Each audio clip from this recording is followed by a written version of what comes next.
But to me, that's not really the reason why implementations go off the rail. The real reason they go off the rail is the stuff that you and I have been discussing here, which is what's going on before the implementation gets started. Is your strategy right? Are your objectives right? Are you tracking the right KPIs? Okay? That's the stuff that actually creates most of the downstream issues when you get into the program. Because once the executive team or the sponsor realizes that our objectives weren't set properly, right, or they weren't defined well enough, whatever you do during the implementation really isn't going to matter because you don't know actually what you're aiming toward.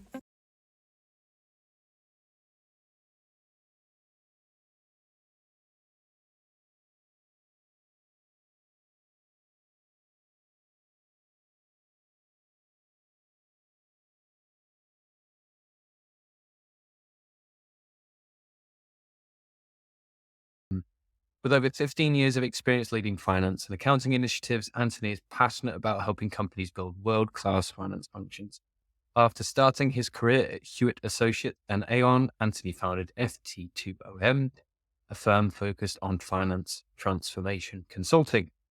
Through his content and one-on-one coaching, Anthony advocates for finance leaders to become change agents in their organizations, and he believes finance teams can shift from just reporting results to driving business value. When he's not empowering finance teams, he's spending time with his newborn baby and trying to catch up on some well-deserved sleep.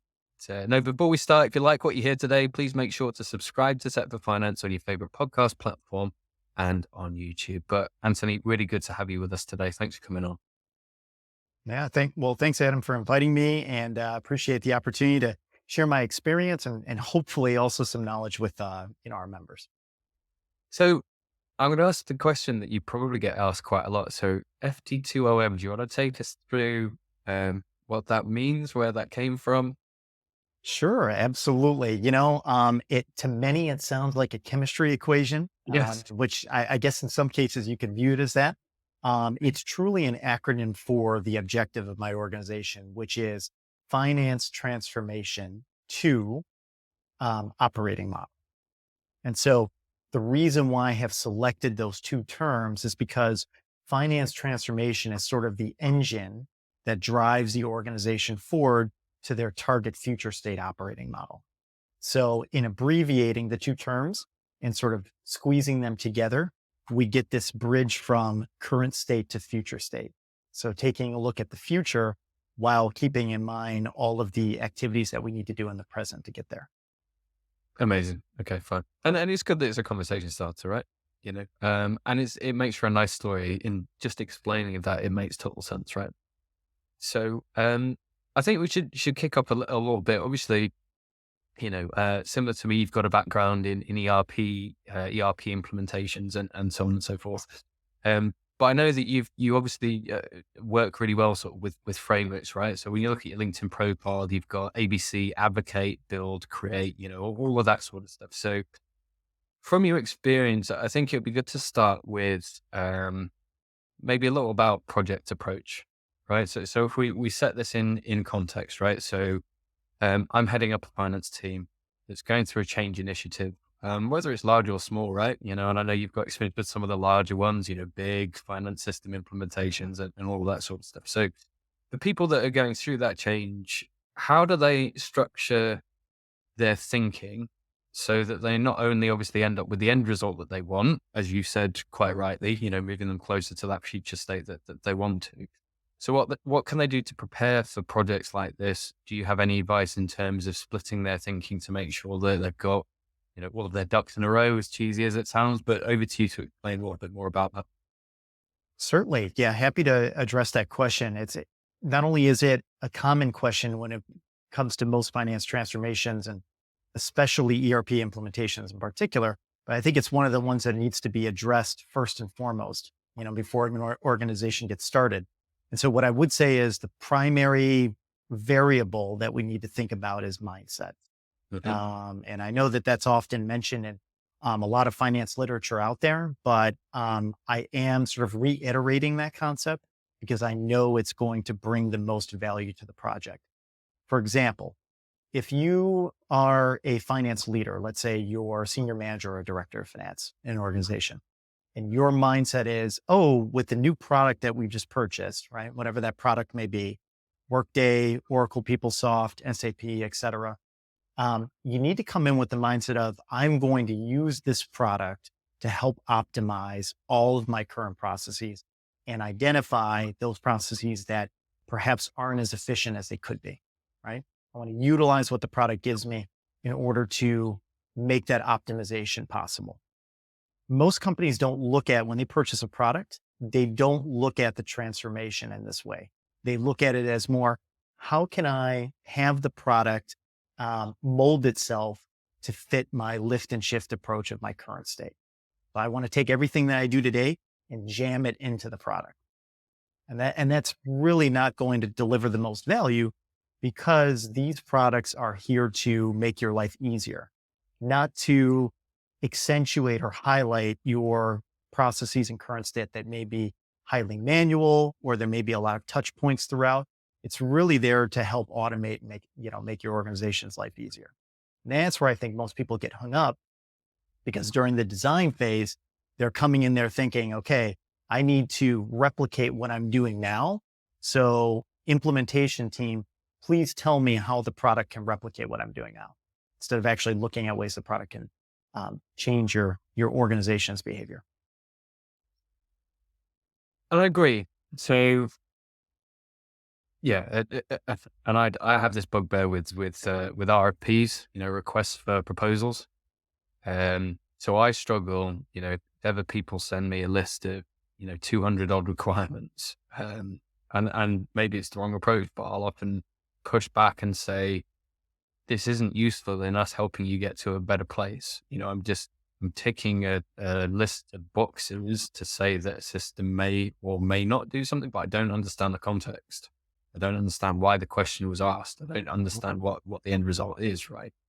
But anyway, we don't have to go down that rabbit hole, because we could quite quickly end up, ranting, right? So that's good. So people have identified that, got a project, we've got the right mindset, so we're looking at how systems can support us instead of just recreating what we're doing at the moment. But what's the recommendation for companies that don't necessarily understand what better looks like? And maybe if I set this in a context, right? So I guess there's different levels of implementation, with like a mid-market type ERP solution or equivalent software systems. You might be able to maybe fairly cleanly fit that sort of out-the-box model of how the system wants you to work. So I'm a simple distributor, turnover less than 10 million. I buy and sell items. I need to track my inventory. I need to process orders, and I need to make sure that, all of our finance and operations are synced from the same hymn sheet. And because maybe you're a smaller business, it's easier for you to mold to a system because your processes aren't, complicated to the point where it warrants a huge amount of customization. Right. But then let's take that to the other end of the spectrum. And now, I'm not doing a mid-market implementation. I mean, you mentioned some that, we've got Workdays, Oracle, SAPs, all that sort of stuff. Do organizations go through due diligence of that initial phase of the transformation, go through that assessment, have demonstrations, work with pre-sales to build that solution, and then go in with an eyes wide open approach to say, look, we're starting this project knowing that we're going to have some hurdles, knowing that we might have to change along the way? Or is it more important before you sign anything off to say, yeah, we're going to go ahead with this, to do that due diligence and almost have like a working proof of concept before the project starts? And I guess that comes back to some of the posts that you've done about agile methodologies when it comes to project approaches and that sort of stuff. So again, there might not be one single answer to this, but can you speak to that a little bit from your experience? Sure, absolutely. I do think the proof of concept approach is going to be a great way that an organization can start to address some of the challenges of the upcoming implementation. So absolutely, I would adopt that approach. I think majority of organizations that select a product do not go through that exercise of Mm, drafting what's number one, what is that future state target operating model, right? mm, Hence the OM in the company name. What's that future state operating model, and what product is going to give me the best opportunity to reach that future state model, Mhm. right? A lot of companies do not think about that. They attend a bunch of sales demonstrations for products that are popular out in the market. As you say, maybe a Workday or an SAP, and then they say, "Oh, this one looks like the shiniest, newest, cool product out there, so I'm going to go ahead and select that one," without really thinking through, is this product fit for purpose for what my organization is trying to do? Sure, it may be the number one in, cloud-based financial automation that's out there, but is it truly the product that fits my organization? And I think a lot of companies fail to answer that correctly. They pick the shiny new product and then they try to implement it without a clear vision up front, and not only without a clear vision, but also with that mentality of, as I mentioned earlier, the lift and shift mentality, which is, let me try and jam everything that I do today into this new shiny product and hope that it'll come out the other end. That's just Mm. not the way to go. So I guess this maybe relates to RFPs, right? But maybe not to the same extent, right? But I'm sure you're familiar with like Moscow analysis, right? Must have, could have, should have, all of that sort of stuff. Yeah. Is there a middle ground whereby, instead of coming to the likes of yourself or myself with nothing and saying, we've got these challenges, solve them for me, and then at the other end of the spectrum having like a 300-point requirements list, is there sort of room in the middle to maybe categorize those objectives, summarize some of the key requirements, i.e. the bugbears, and then maybe rank them? So we can say that obviously the must-haves are the deal breakers. If we can't do this, then we can't even get off the ground, right? But then maybe we're a little bit more agile with the should-haves, but because they're the ones that we've got more flexibility over process. Is that a workable approach, do you think?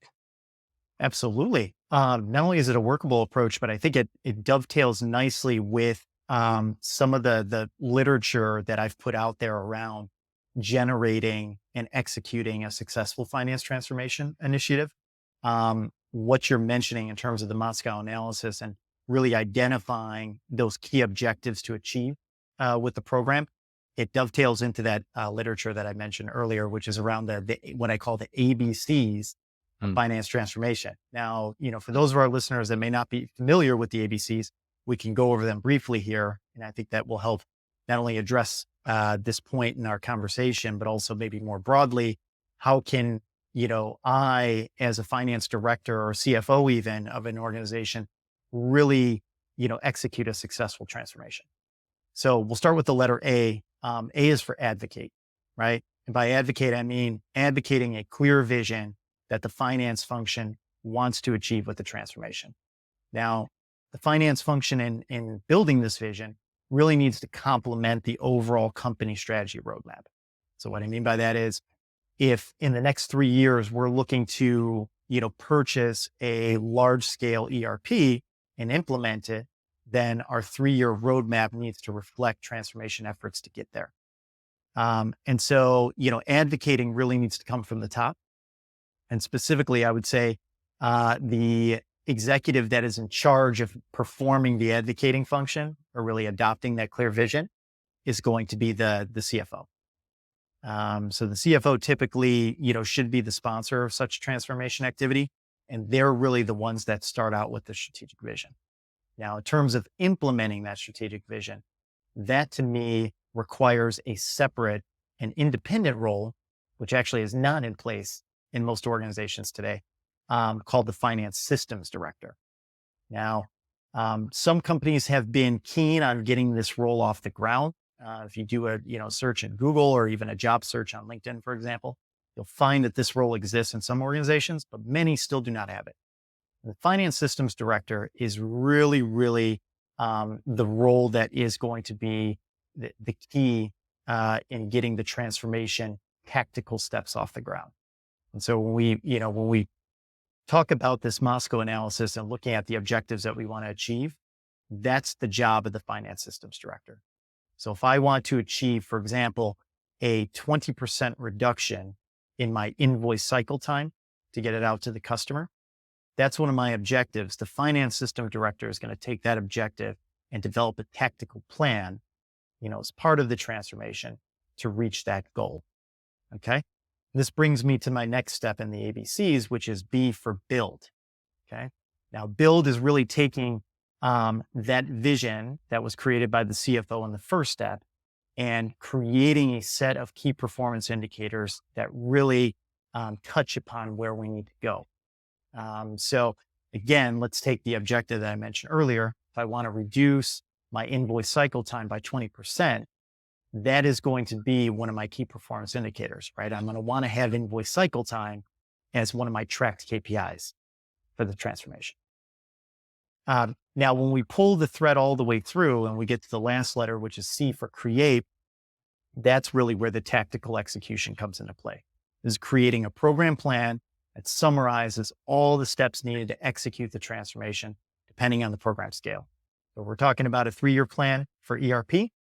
We need to have that program plan built out over the next 3 years that talk about not only what are we going to do during the implementation, but what do we need to do beforehand, which to me is the most critical, right? And as you rightly mentioned, Adam, the pre-sales and the evaluation effort is really where we're going to get the most bang for our buck, so to speak, right?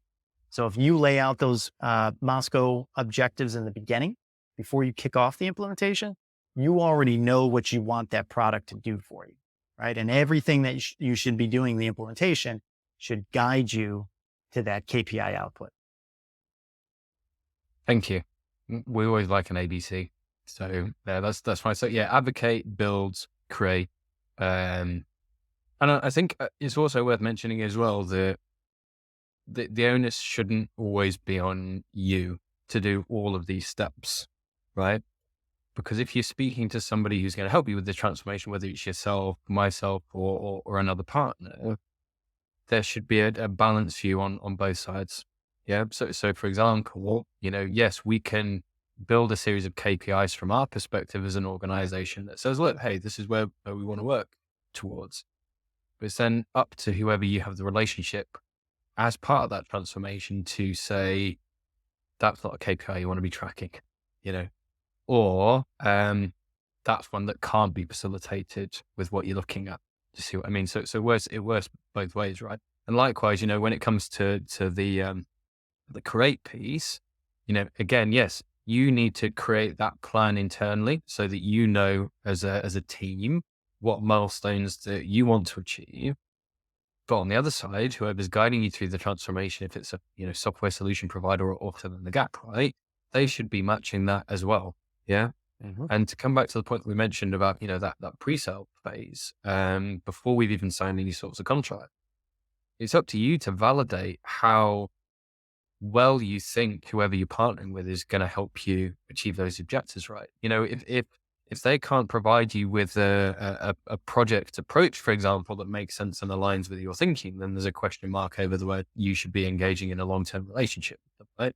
And that's what I'm finding more and more now is that, more and more solutions, whether it's an ERP, an AI tool, or, EPM, or you can use any acronym in place of what I've just said there, right? They're all built with the same ends. Yeah. More time for value added work, better decisions, but whatever it happens to be, right? But it's the partner that you work with to help you realize those aims that's crucial, and there could be half a dozen partners that provide the same solution that have drastically different approaches. Yeah. So I think there's also an argument to say that you need to look past the solution, irrespective of proof of concepts and all those sorts of things that you need to be doing as part of your due diligence, and then look, who do we have the most confidence that we can work with for the next 3, 5, 10, 15 years or whatever it happens to be. So I don't know whether you've seen that as well. Yes, I have. It's very evident out there in the market, and especially as an independent contractor, engaged to advise on these large scale implementations. I do see this, type of behavior and direction all the time from companies. So you really have to find, you have to find the right mix that works for you as an organization. So if your aim is to get an advisor that will help you to set the ABCs in motion that we just went over, you're looking for that type of strategic direction, then, probably somebody like, like myself is a good fit for your organization. If you're looking for somebody that is going to be more tactical on the ground and execute portions of the program plan, and, sit in and work with the operational details, you may want to, look for a consultant that specializes in the product. Mm, So there's lots of SMEs out there when it comes to, as you well know, Adam, lots of SMEs when it comes to SAP or Workday or any of the big outfits, where you can get those folks that are good with the details and will help you carry out the plan. But to mm, me, that's not really the reason why implementations go off the rail. mm, The real reason they go off the rail is the stuff that you and I have been discussing here, which is what's going on before the implementation gets started. Is your mm, strategy right? Are your objectives right? Are you tracking the right KPIs? mm, Okay. That's the stuff that actually creates most of the downstream issues when you get into the program. mm. Because once the executive team or the sponsor realizes that our objectives weren't set properly, right, or they weren't defined well enough, whatever you do during the implementation really isn't going to matter because you don't know actually what you're aiming toward. Mm, You're installing this product that may give you efficiencies or it may not. mm.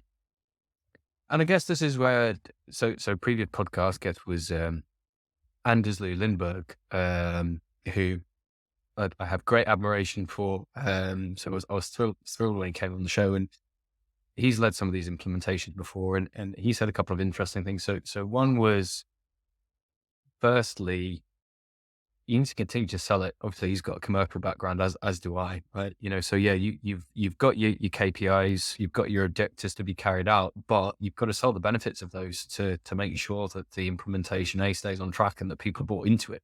Because otherwise, if people just let something drift, what was due to be a 6 to 12 months implementation could end up as a 24 to 36 months implementation, in which Mhm. case your business may have evolved to the point where it's not the same as it was when you first started the implementation, right?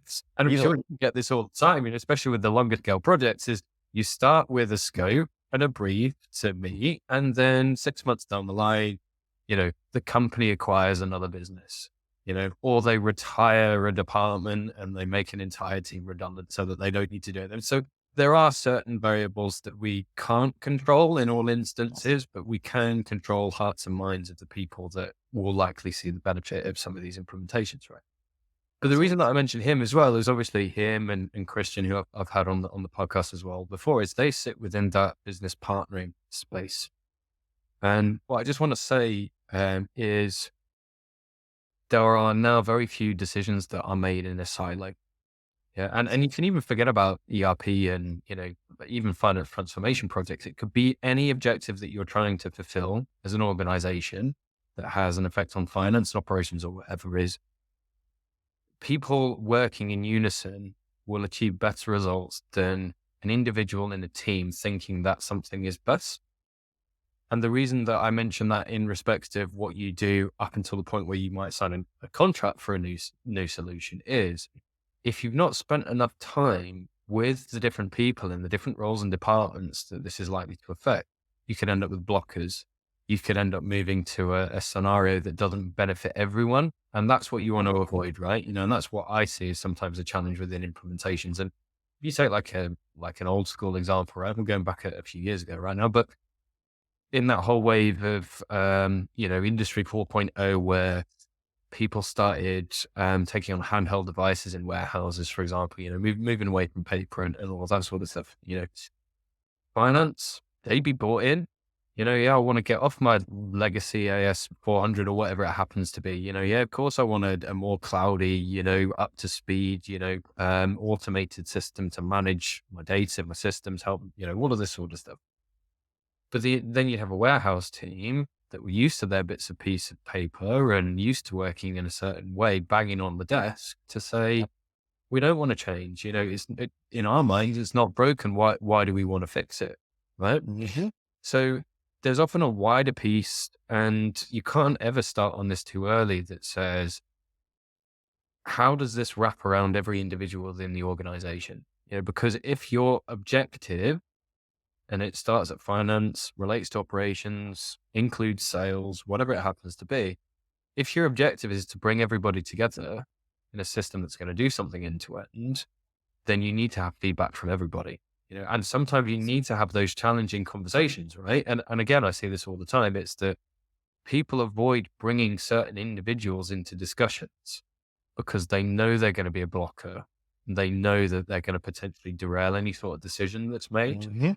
Oh, But what yes. would you prefer? Would you prefer to have a blocker raise their concerns early so that you can get over it, have more time to sell the benefits and bring them on board, or have them pipe up halfway through an implementation, not hold up their end of the bargain because they didn't feel included pre-sale, and have that derail the project? So again, it's food for thought, I guess, and this is beyond systems. This is to do with business partnership, how you bring everybody on board with transformation, irrespective of whether it's tech, updating a process, and so on. So again, I've had a bit of a monologue there, Anthony, but I don't know whether you'd agree. No, I mean, in fact, could not be more aligned with what you're saying because, number one, finance business partners and business partnering in general, it is a concept that has gained a lot of traction. And so, of course, folks like, Anders and others in the community that have furthered the idea of the business partner and the value they bring, definitely a role that should be highly utilized and also, used to advocate for the interests of the finance with the business, right? Because as you say, nobody works in a silo anymore. And that could not be more true than ever, especially for any large scale implementation. If you're doing things in a silo, if you're an AP clerk and you don't think that somebody in procurement and their job affects what you're doing downstream, then, you probably need to get another job. um, AP and procurement are interrelated, just like the interests of finance and the KPIs that finance is tracking are affected or impacted by the business and vice versa. Business may have certain commercial goals that they're trying to hit, which may impact the way that finance does their operations or may, even perform their month end close, Mm, for example. So it's all interrelated. mm, I could not agree more with what you're saying here. I would even further that point by saying, uh, finance does need to even do more than be a business partner. mm, Finance really needs to bring along the business in conversations that involve either transformation or optimization of any kind. mm, And so for me, in finance transformation, it is key that the business is not only brought along the journey, but has a voice and does also help shape it. mm, Because many times we find in the implementation space, an IT program manager has gone ahead with what they think is the best target for the organization, and they haven't brought the right people along in the design workshops or in the pre-sales conversations.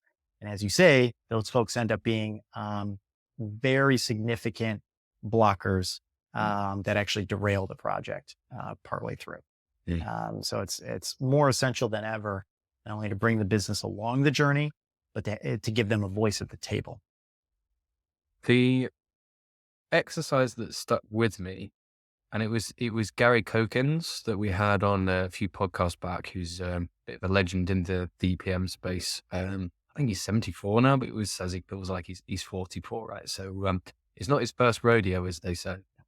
And we were getting onto the topic of, how do you decide what the guiding light is? How do you decide what the main problem to solve is, right? Because you can spend forever in a day trying to fix bits here and there. Oh, we've got a bit of a problem in this department. We've got a bit of a problem in this department, but you're often just sticking plasters on it, as we say in the UK. You're not really getting to the core of what the issue is and what the major transformation needs to be to bring about real change, right? And I'm probably making a hash of the way that he described it, but the exercise that he goes through when he sits down with organizations is he'll give everybody post-it notes, right? From different departments, different areas of the business.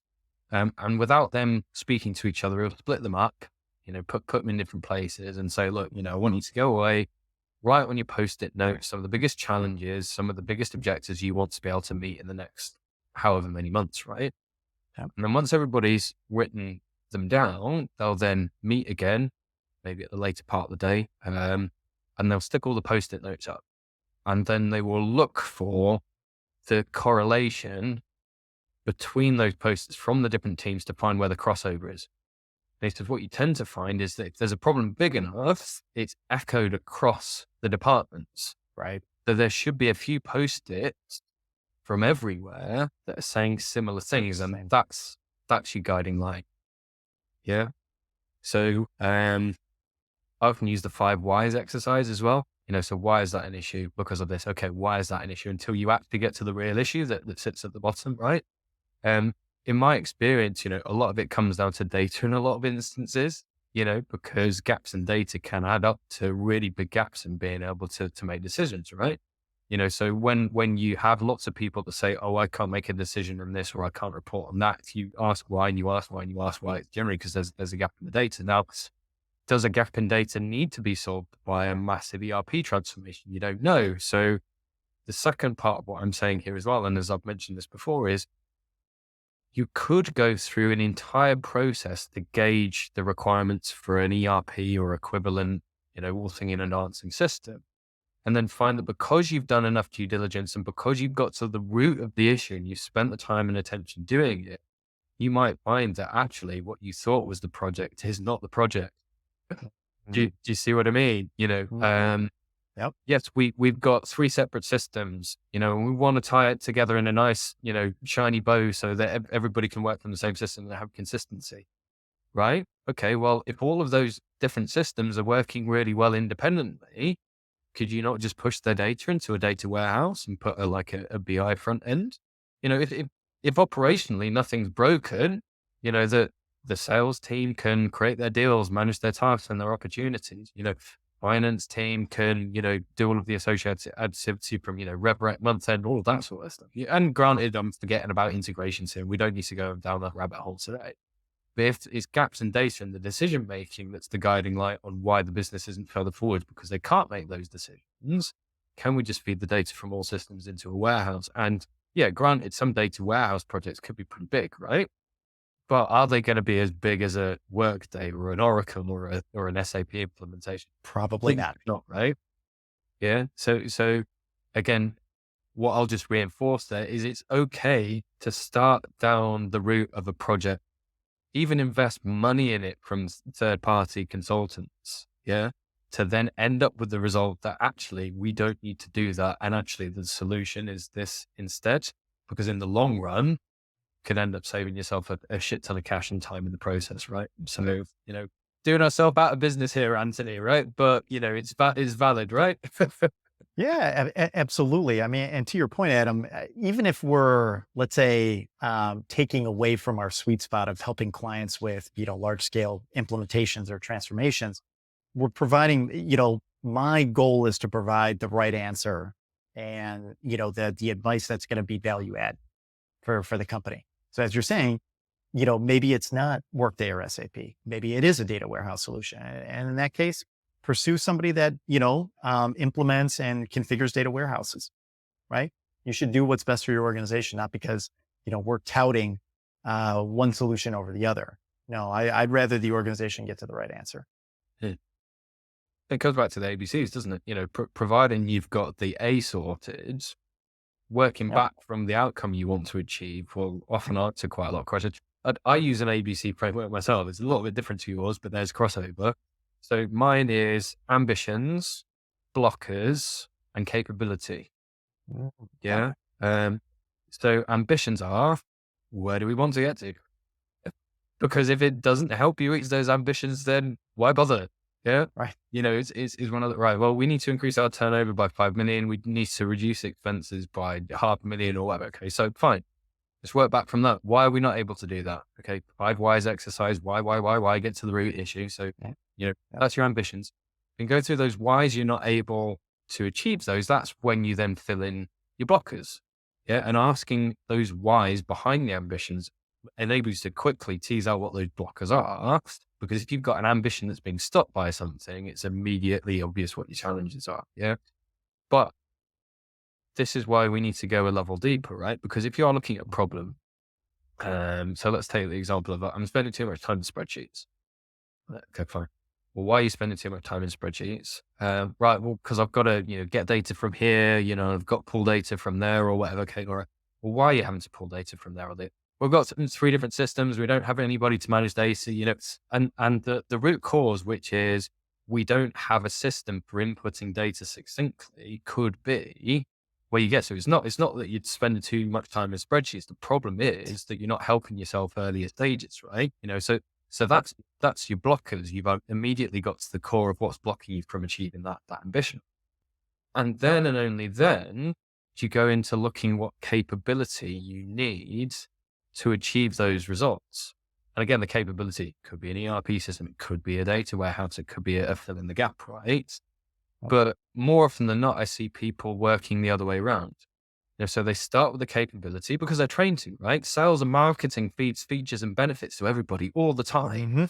So Mhm. we think in terms of features and benefits because we look at, an AI bot that's creating a spreadsheet for us, and we look at that and we think, oh, I need that because I need a bot to write my spreadsheet. You don't. You can sort your data. Forget about the Right. AI. Forget about the spreadsheet. Sort your data first. And I'm hammering home the data thing potentially too much, right?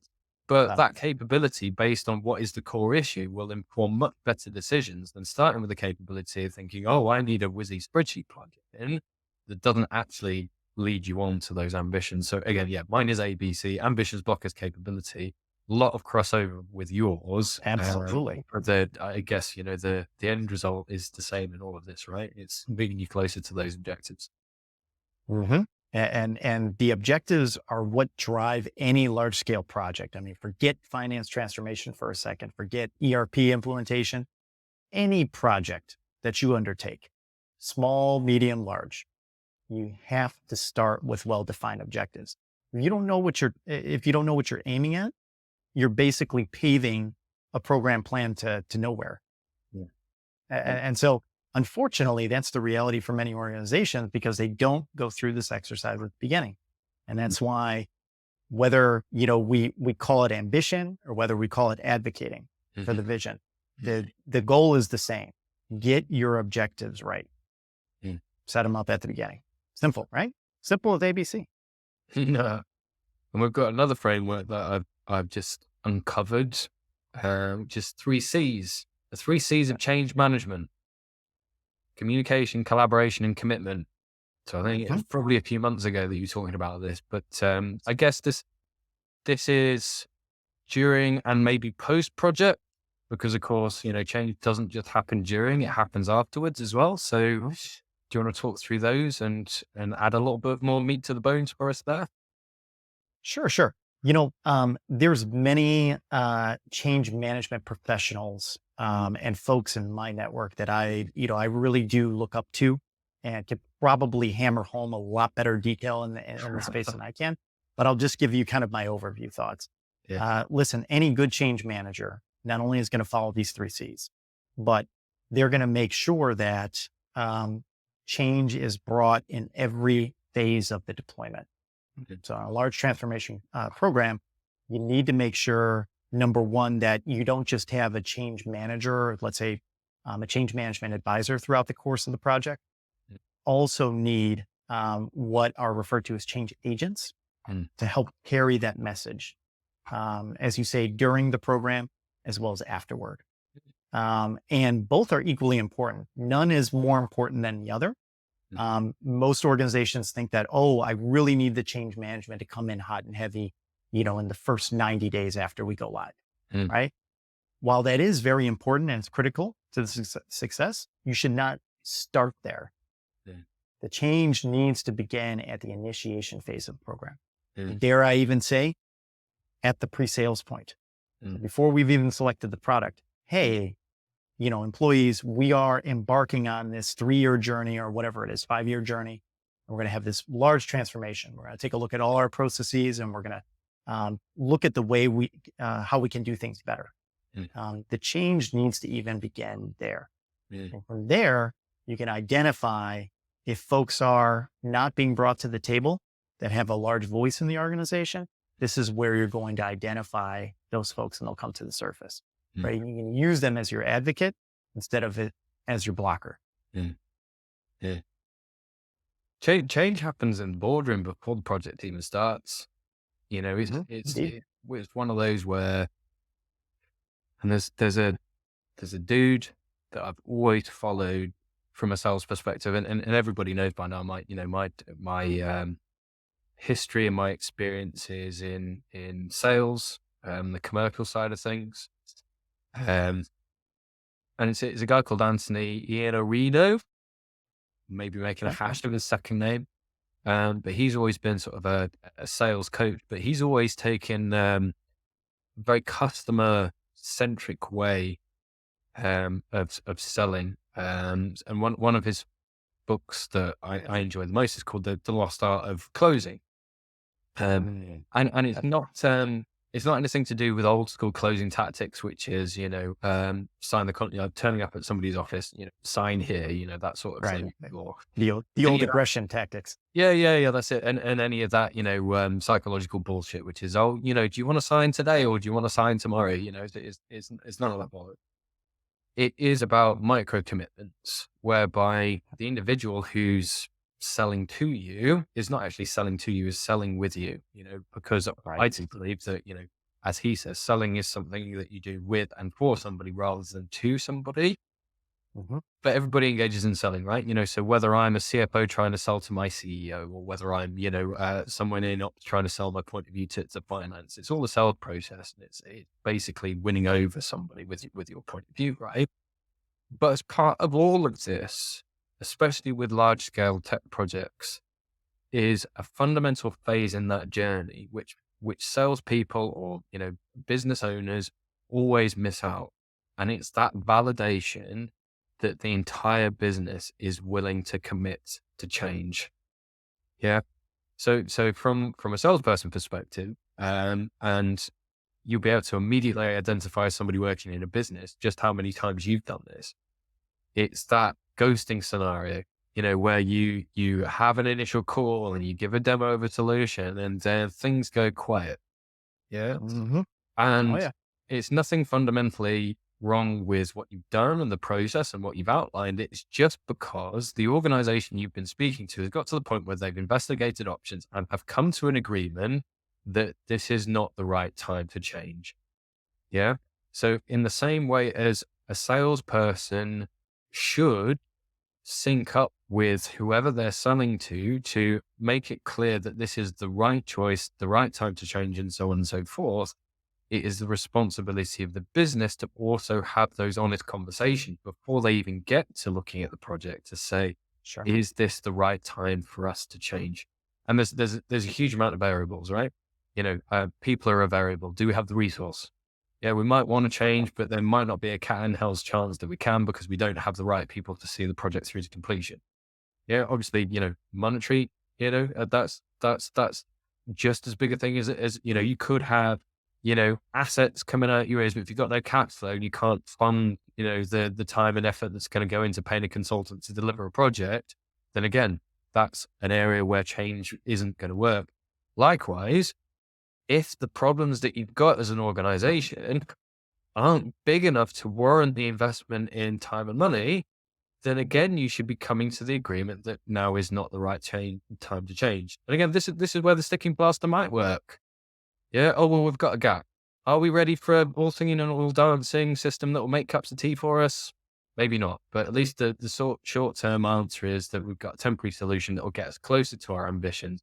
And then we can shelve the project for a later date. Right. So different perspective on change management, not from a delivery approach, but coming back to that partnering element, whether it's a salesperson Right. selling to an organization or a CFO telling to a CEO internally, it's that crucial phase of is now the right time for change. Yeah. Well said. Well said. Change whether whether from a delivery perspective or whether from a strategic opportunity perspective, are equally important. And fortunately, being ghosted in business is not quite the same as being ghosted on other platforms. I'm referring to my previous dating life. Thank goodness I don't have to do that anymore. Um, but being ghosted in business is not necessarily a bad thing, as you allude to. You know, if we're not the right answer, if a transformation advisor or an AI advisor such as yourself is not the right answer at this time, we're not the right answer. We can always come back to you when you're ready. Yeah. Or alternatively, if you have concerns about being ready, you can still talk to us. Perhaps maybe we can show you the other side of the coin. Yeah. But as I say, it works internally as well. So if your line manager or if somebody else rejects you, it's that they're not necessarily rejecting you. They're just rejecting the proposition. Yeah, Yeah, it's so it's about that. yeah, It's yeah. not, it's not me, it's you, right? Yeah, absolutely. So, you win their perspectives by improving your skills as a finance business partner, right? And Mhm. until then, it's not a game over. It's just a hurdle, right? So, but anyway, I fear that we're moving away from tech, and this podcast is called Tech for Finance. So, I'm curious to hear from you, Anthony, as somebody who knows his tech, and moving away from ERP and the sort of stuff that you do day to day for customers. Personally, what tech do you use to make sure that you're being a super productive individual? Do you have any project management apps that you use? Are you G Suite? Are you Outlook? Are you on the AI bandwagon yet? Can you talk us through a little bit of what your personal tech stack looks like? 'Cause I think people will be interested in that. Certainly. You'd probably be surprised to know I'm a little bit of a traditionalist. So I No have problem at not all. yet caught on to the AI bandwagon, but that's why I'm here talking to you, right? You could tell me about the benefits. Yeah. But mostly, I do love Excel. Mhm. Most people do. I use it to track everything from my personal finances all the way down to all my project plans. Mm, Love Excel. And of course, G Suite, certainly helps with collaboration. mm, So, if I'm looking for one of my analysts to, come up with a creative opportunity to market our services, I'll use a lot of the G Suite services to do that. mm, Whether I'm using the whiteboard or Jamboarding or, any of the other offerings that they have, I do use that actively. mm, Could I be better at using more apps on my phone? Absolutely. I am, that's another area where I need to sort of improve. 'Cause I'm such a traditionalist in the world of project management. I don't have that many apps. But if I find that the Excel plan is crashing because it's too many megabytes for the platform to handle, I may want to move on to another platform. I know there's plenty out there. I just haven't had a chance to take a look at them. So, I'd yeah, there's nothing wrong with taking a more traditional approach. If it works, it works, right? And this is a bugbear that I have is people trying to over engineer everything. And I have to tell myself off quite often when I get down too many of the rabbit holes. Yeah, because I'll end up with 20 Chrome extensions, and I'll end up with, 3 different integration platforms that I'm trying to achieve the same thing with, right? And it's just taking up mind space that's just not warranted, right?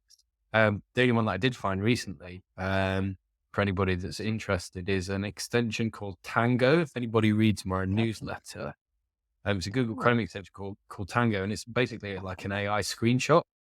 And you might find this useful actually, Anthony. So yeah. so I'm when I'm doing my looking at it. how-to videos, previously I'd use Screenpresso, and we're going off on a real tangent here. Sorry, Screenpresso is like just instead of your like Windows snipper or whatever it's called, when you hit print screen and you can capture a region. So Screenpresso is essentially just a better version of that because you can do text annotation and boxes or whatever. But Oh, when I was doing the how-to interesting. guides on the newsletter, I'd find that I was spending a huge amount of time in grabbing sections of the screen, copying them into, the workflow and the wording for the newsletter or whatever. Tango sits alongside your browser and it will highlight in red what it thinks would be the best region to capture. And then you can annotate as you go. Yeah, so it's basically a live screenshot mechanism. So I was doing a make.com integration to create an AI email assistant, which might be of interest to you. It might not be of interest to you, right? But I just went through the process of, creating the integration and worked through the process. And each time I just clicked to tell Tango what screenshot to capture. And then all I did afterwards is annotate the step by step. So I literally just updated the text because it'll even update the text for you to say step 1, click on this. Brilliant.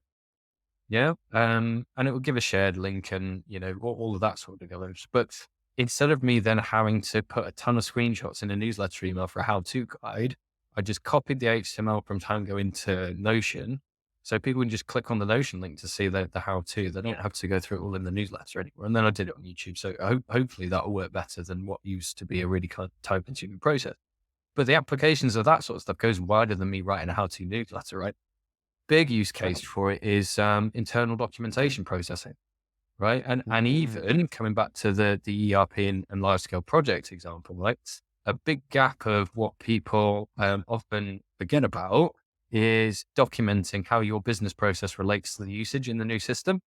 Yeah, so very rarely is the new process documented anywhere unless somebody's actually commissioned somebody to write the documentation. Hmm. But it's this sort of technology that's really useful because if you can just run through the simple stuff, this is how to create an invoice, click, click, click, here's my screenshots, drop it in a document, circulate with the team, just speeds up, and it comes back to that change management piece, that adoption piece, because it's much easier for people to understand how that workflow sort of relates to your process there. Anyway, I've gone off on a tangent.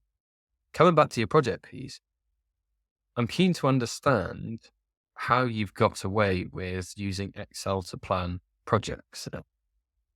Because to me, projects is a minefield. You've got task dependencies, you've got tasks for individual A to carry, you've got tasks for individual B to carry. So is it literally just as simple as a shared spreadsheet where you've got a column for dependency, or do you not just go to the level of dependency? You say, look, these are my milestones. I'll try my best to adhere to them. That's a great question, and so I'm gonna position my answer very carefully, because it's going to showcase maybe the lack of technological execution on my part. So for the first piece, you can certainly, as you're saying, you can certainly list the dependencies in a column on its own, but there's no dynamic tie or no dynamic, let's say, link to the tasks that are dependent on the prerequisites that come before it. Mm. Now, of course, can you build in some VBA or some coding and do that for you in Excel? Sure. I'm sure if you're an expert, VBA coder, you can do that. Otherwise, I think your two other options are Microsoft Project, which I'm not a huge fan of because I think it's very laborious up front. You have to spend a lot of time with data entry. The updating is fairly seamless, but the upfront data entry is I think the pain with Project. So that's why I usually stick with Excel because it's a lot more flexible because it requires much inputs up. So it's a little rigid in that respect. The other one that I have been using recently with existing clients is called Smartsheet. That's a little bit better. I feel it's kind of a hybrid between the two. And then I think it's probably the solution that I'll use in the near term once I get away from my archaic Excel habits. Smartsheet has been around for a long time. Mm-hmm. Yep. I've not used it myself. I have to admit, more recent competitors, Smartsheet, Monday.com. Yep. They're smashing it at the moment. I see their YouTube Oh yeah. ads literally all over the place. Their commercial. You absolutely are right. Their commercials are everywhere, and they're funny on top of it too. I got a sense of humor. But Smartsheet's a great shout, and if you do ever get to the point where you're trying to join the dots, all of these applications you can whip into something like a Zapier or a Make.com or whatever. Zapier's also got Zapier tables now, that you can use as a database. Yeah, and you can say stuff like, it's really cool actually. So let's take your project example. So let's say that I had my project set up as a Zapier table. Yeah. And then one of the lines on that table changed. I could then set up an automated Slack alert to let somebody know that a row in the table has changed. And it seems simple stuff, but it's now the speed that we can do this sort of stuff with that's I think going to be the game changer. And that's not even going into the AI elements, which is a whole conversation for another day, right? But yeah, whiz your Smartsheet or whiz your Excel into something like a Zapier, and it might just help inform that, trigger event that then helps make the task management and all of that sort of stuff a little bit easier. As I say, these are systems that are a little bit new to me, but I'm seeing the emergence of low code tool really helping. So they're good, very good. Do you have any phone apps or anything that are like your go-to, right, from either a personal or professional perspective? Or Not with your expertise in this area, Adam. They're not worth mentioning. Let's just say that. But I'm learning. Yeah. So what you use WhatsApp at least, right? I do. Yeah. For connection with family and friends, that one I do have. So I'm not that far off the boat. Yeah. No, that's fine. Yeah, I'm using WhatsApp to organize my brother's stag do for next year. So Yeah, definitely an app that I use. Well, good. All right, Anthony. Well, where can people find out more about you? Sure. Well, if people are interested to find out more about our services, they can certainly go to the website, FT2 as in the number two, Yeah. O as in Oscar, M as in Mary.com. Mhm. There you'll find all of our service offerings, not only the offerings, but also an explanation about why we do what we do and how we can drive value for your organization. Okay. You can also find me on LinkedIn, obviously. So I do post daily on finance transformation related topics. So certainly, if you'd like to follow me on LinkedIn, please do so. I always look forward to other perspectives and feedback. So Very good. And it's Perrozzi, so Perrozzi. got it. Yeah. So Double R, double Z. yeah, double R, double Z. Yeah, Anthony dash Perrozzi on LinkedIn.